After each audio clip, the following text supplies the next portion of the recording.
I enjoyed the new Captain America movie. Fuck you! This new Marvel Studios film from director Julius Onah is a fun MCU romp and resides on the better half of post-Avengers Endgame MCU adventures, both in terms of MCU movies and Disney Plus series, both of which have been very hit or miss, though there honestly have been more in the hit category than misses, to be fair, with the misses being kinda dull, forgettable, and mediocre, with some exceptions of MCU films and series where they were either bad with something interesting to say or were just absolutely terrible, whereas the hits are generally pretty solid and enjoyable comic book movies, maybe not necessarily memorable in terms of narrative and themes, or at least anything beyond the baseline, that is, but ones that you do remember for being fun. These movies and series in this category, even the better versions like WandaVision and Shang-Chi, The Legend of the Ten Rings, no relation, which were admittedly better than just merely being popcorn entertainment, are either held back from excellence by sticking too much to the tried and true MCU formula and or tonal style in many instances, or is just a movie with faults that I still really clicked with due to being the target demo. Because I'm a woman with past regrets, detest when my actions conflict with my morals, and I have ADHD, I obviously really dug the Marvels. All with the exception of movies and shows that achieved greatness by featuring more unique narrative structures, thematic storytelling, tonal shifts, and more emotional sincerity. If you have watched my channel, then you know I'm definitely referring to Guardians of the Galaxy Volume 3 and the very recently released Agatha All Along and its very LGBTQ-centric narrative. And by my dead reckoning, the recently released Captain America Brave New World does indeed qualify as being in the fun category of the MCU, all while bringing a few new ideas to the table in a way that differentiates itself from a lot of MCU stories, all while featuring some similarities with even the best MCU fare. Sure, Captain America Brave New World, no relation, does not belong among the best modern MCU stories due to having a few faults and at times adhering too much to the lighter tone that is pervasive in the MCU, much to the detriment of some of its characters, but overall, this film is good. I enjoyed Captain America Brave New World, which is unfortunately, in terms of overall critical analysis, of the minority opinion. See, many critics ravaged this film, though for reasons that I haven't read or watched yet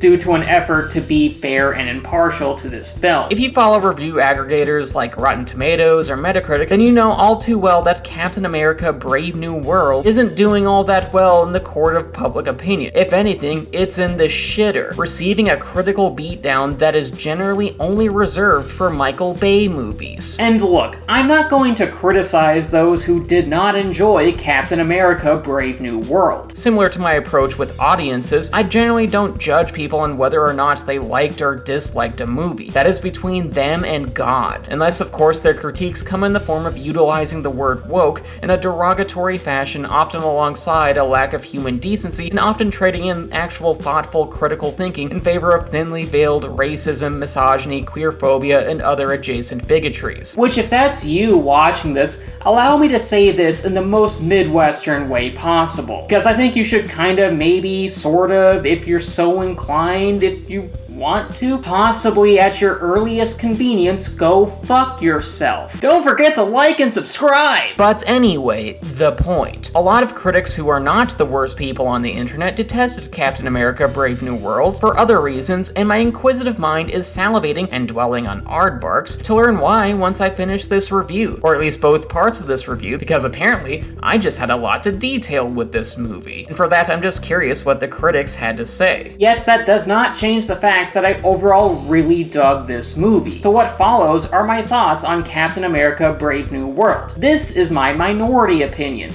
Hashtag Minority Report. Captain America Brave New World works because Anthony Mackie's Sam Wilson, aka Falcon, is a great Captain America. While sure I had my misgivings with Falcon and the Winter Soldier, the Disney Plus series that officially coronated Falcon as the new Captain America and ejected this asshole to dipshitville, Sam becoming Captain America wasn't one of the problems with the series. I will explain my main issue with it later on in this video. If anything, that was a great creative decision. One of Marvel Studios' his best over the last 5 years, and Captain America Brave New World confirmed why Sam attaining the mantle of America's next top ass was indeed a good choice, most notably due to how actor Anthony Mackie is likable in every movie I've ever seen him in. And as Captain America, he uses that said likable presence in order to represent a good-natured man with morally pure virtues. And thus, Anthony Mackie's Sam Wilson embodies the essence of Captain America, the type that Chris Evans' Steve Rogers did back when he was "Oh Captain, my Captain." Because like Steve Rogers, Sam Wilson is morally a good person who desires to do the right thing, even if it involves operating against the wishes and interests of the American government. Because truth and justice might not always be the American way, but it definitely is the Captain America way. And yes, I'm aware that truth, justice, and the American way is more of a Superman thing or slogan or whatever, but potato potato, it works here too. And we see this all too important Captain America attribute in Captain America Brave New World story. The plot follows Sam Wilson's Captain America as he is doing ops on behalf of the US government and its newly elected President Thaddeus Ross. Yes, Thaddeus Thunderbolt Ross, one of the Incredible Hulk's primary arch-nemeses, father of the Hulk's comic book love interest in Dr. Betty Ross, and a character previously portrayed in the MCU by the late William Hurt, but was posthumously recast with Harrison Ford taking on the role. Yes, President Ford. President Ford has returned. Eventually, Sam Wilson, who I will just be referring to as Captain America from now on because he is Captain fucking America, is summoned to the White House and brings his sidekick Falcon in training in Danny Ramirez's Joaquin Torres and the wrongfully imprisoned, discriminated against, and super soldier serum infused Isaiah Bradley, who is played by Carl Lumbly, reprising his role and reminding us why he was one of the best parts of Falcon and the Winter Soldier, along for the ride, though Isaiah is reluctant due to the whole discrimination and wrongful imprisonment by the US government, which is understandable. Once at the House of White, Captain America is offered the chance to start a new Avengers team that acts at the discretion of the president, to which Captain America is conflicted considering that he and many other Avengers, both those living, currently deceased, or disappeared via time travel in order to bone their respective girlfriends, often butted heads with then General Ross, most notably in 2008's The Incredible Hulk, which Captain America Brave New World partially acts as an overdue sequel to, sans Ed Norton obviously, and 2016's Captain America Civil War. And thus, Captain America doesn't know whether or not he can trust that Ross and a prospective Avengers team will be on the same page, even despite how now President Ross believes he is a changed man and hopes to bury the hatchet with Captain America. But unfortunately, things go awry. During a meeting with many world leaders where President Ross hopes to convince those said world leaders to sign a peace agreement that would fairly distribute the resources found on Celestial Island, the place on MCU Earth's surface where a new giant-sized Celestial was in the process of being born, which would have resulted in the destruction of the whole planet, but was stopped by a very late abortion thanks to the Eternals, President Ross experiences an assassination attempt, and from there, Captain America, Joaquin, and Isaiah are caught in the middle of a conspiracy, one that involves a villainous unknown third party pulling the strings, Giancarlo Esposito's warlord Sidewinder, and a President Ross who was clearly hiding something. As stated earlier, I really clicked with Captain America Brave New World, mostly because it understands what is required of a good Captain America movie. There's the earlier mentioned fact that Anthony Mackie's Captain America is just as likable and charming as Chris Evans' Captain America, though Mackie's Cap isn't afraid to cuss and say shit. Language! And then there's the description of the plot. After all, due to President Ross clearly covering something up, Captain America, alongside his crew, investigates some shady shit despite how the president ordered him to stop. Because nothing curbs suspicions of illegal behavior or shady activity committed by high-profile politicians, like commanding very capable people who are meant to be a check and balance on their power to stop doing their jobs.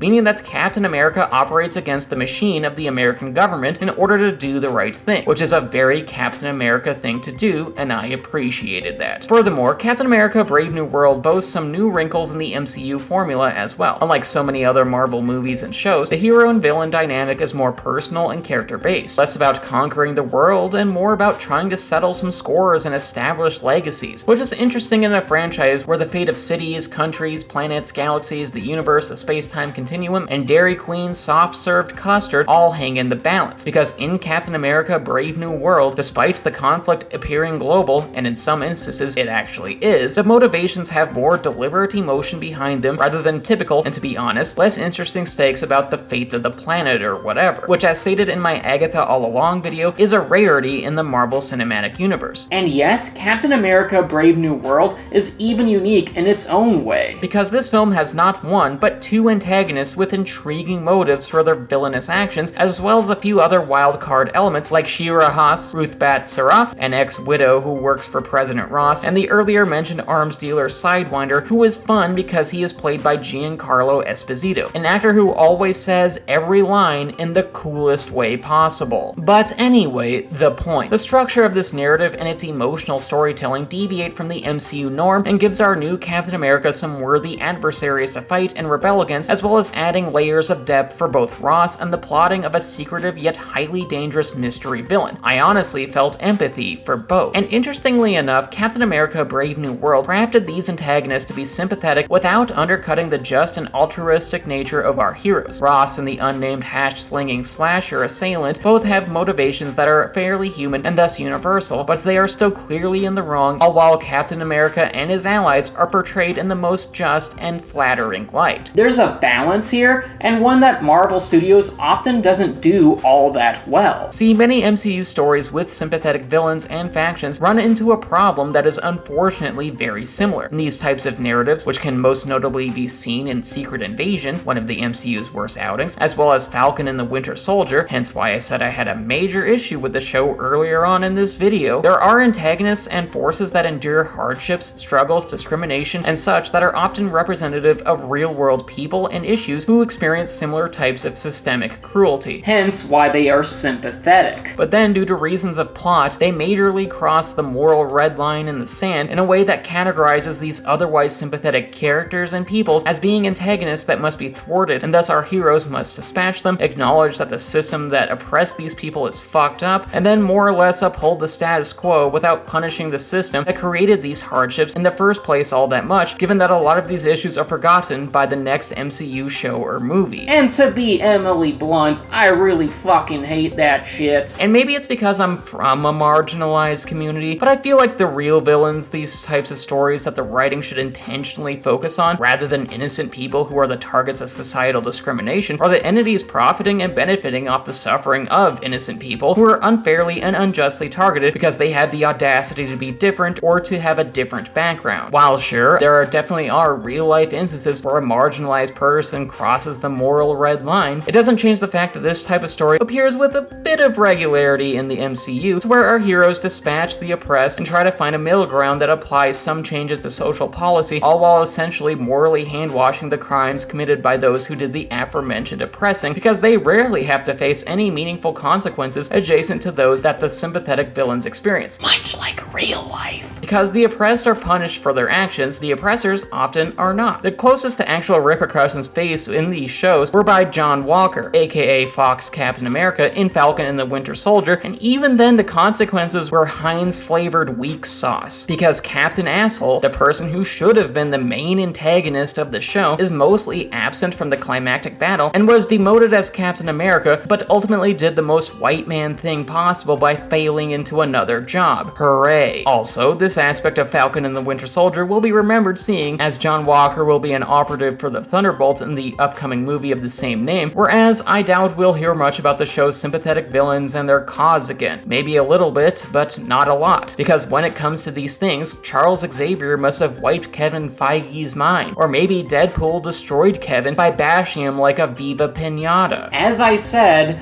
not an OnlyFans. And this brings us back to Captain America Brave New World. The movie crafted Ross and the Incognito Tab villain to be sympathetic for personal reasons rather than being representative of real-world issues and people experiencing discrimination, meaning that Captain America combats these adversaries with pure and altruistic justifications that aren't watered down by villains who, aside from crossing the earlier mentioned moral red line, we honestly sympathize with more, despite how we are not supposed to within the intentional construction of the narrative. And it's great that Captain America Brave New World deviates from that. Because while sure, I felt empathy for Ross and the villain whose identity is shielded from the camera because he dwells in a poorly lit room, but they were still morally in the wrong in a way that overwhelmingly causes us, the audience, to cheer for Captain America to defeat their machinations in the fun action set pieces that Marvel has down to a T. We know who is in the right and who was acting amorally. One last thing I really appreciated about Captain America Brave New World is in how it also approached a unique dilemma that Captain America faces. See, in Falcon and the Winter Soldier, Captain America consciously forwent the super soldier serum, the one that would bestow him with super strength, agility, and abs, no relation, like how it did for Steve Rogers. And in Captain America Brave New World, Captain America kinda regrets that decision, because while sure, he knows how to effectively utilize the vibranium shield with its pinball machine logic, and is equipped with his high-flying Falcon suit, which definitely gives him a wing up in combat, Captain America is otherwise just a regular dude without his suit, meaning that foregoing the Tropicana super juice injection forces him to at best be vulnerable without his wings, no relation, and at worst never being the most physically superior version of himself even with his wings, no relation, grappling with a non-buyer's remorse of not being physically super despite how being Anthony Mackie should be super enough. So yeah, Captain America Brave New World is, at least in my very humble opinion, a good movie and is completely underrated. Its lead character and narrative reflect what Captain America is all about, and its antagonists and plot structure are fairly unique within the MCU, all on top of the fact that it upholds the Marvel baseline standard of being fun. I liked it well enough. Though does that necessarily mean that Captain America Brave New World is a great movie? No. Of course not. In fact, Captain America Brave New World has numerous faults and issues that definitely prevent it from being a great Marvel movie. Admittedly, some of these problems aren't entirely the fault of the filmmakers, but they are still issues nonetheless. And we'll be talking about them in a later video, because apparently I had a lot of positive things to say about a movie that many people did not like. But that's their problem. I'll see y'all on the next one.